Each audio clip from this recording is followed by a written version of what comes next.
protested no rest. No rest, no rest.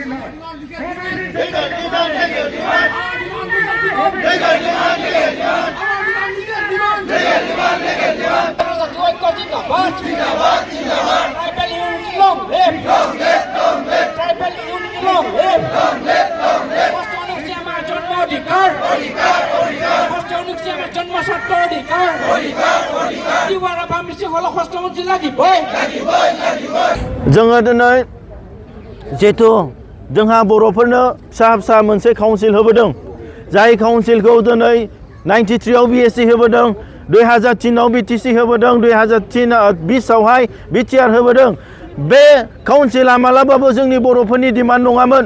जोंनि बर'फोरनि डिमान्डआ जाहैबाय आलादा रायजो सेपारेट स्टेट बड'लेण्ड जाय बर'फोरनि गांनाय उखैनाय बर'फोरनि थामोनथा रैखाथि बर'फोरनि हा हु बर'फोरनि राव हारिमु बर'फोरनि आसार खान्थिखौ प्रटेक्शन होनो हागोन बिसोमोन बड'फा उपेन्द्रनाथ ब्रह्मनि डिमान्ड आलादा बड'लेण्ड सेपारेट स्टेटसोमोन सोरबा एक्स बेल्टि सोरबा बेल्टिफोरनि डिमान्ड NDFB फोरनि डिमान्ड सोरबा बर' रायजो राजाफोरनि डिमान्ड बे बड'लेण्ड आलादा रायजोसोमोन बे खुनु काउन्सिल नङामोन नाथाय भारत सरकार आसाम सरकारा जोंखौ थगायनानै फिसा मोनसे काउन्सिल होदों जाय काउन्सिला 93निफ्राय दिनै 2003आव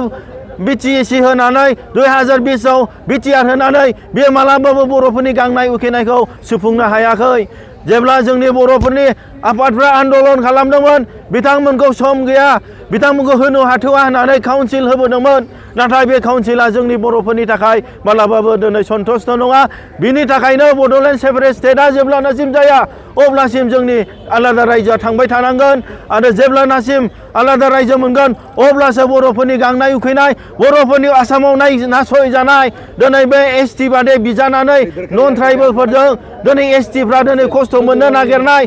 आसामाव दिनै असमिया भाषा रोङाबा जोंनि ट्राइबेल बर'फ्रा साख्रि मोनै दिनै हा हु सेजानाय गावनि ट्राइबेलावनो गावनि ट्राइबेलनि हायावनो दिनै 6 शिड्युलावनो हक जोंनि ट्राइबेल बेलेन्स ब्लकआवनो हक दिनै गुबुनफोरजों जों सरकारजों जों होखारजानाय गावनि हायावनो बैफोरबादि खस्थ' दुखु जों मोनबाय थागोन जेब्लानासिम जों आलादा रायजो मोना गावनि हायावनो जों होखारजागोन गावनि हायावनो जों भाषा रोङाबा साख्रि मोनै असनमान खालामजागोन दिनै बैफोरबादि ST बिनाय जोंखौ STनिफ्राय नासयनो नागिरनाय गोबां जेंना जेंसिया जों आलादा रायजो मोनाबा जों जाबाय थागोन बिनि थाखायनो जोंनो न'खरनि पावार हम पावार फाइनान्स पावार हा हुनि अधिकार गासैबो अधिकारखौ नांगोन अब्लासो जोङो दिनै जों थांनानै थानो हागोन बे बुहुम बिखायाव बर' हिसाबै जों बिखा फोरदांनानै जों थांनो हागोन जेब्लासिम जों रायजो मोनगोन नङाबा जों थांनानै थानो हानाय नङा। Thank you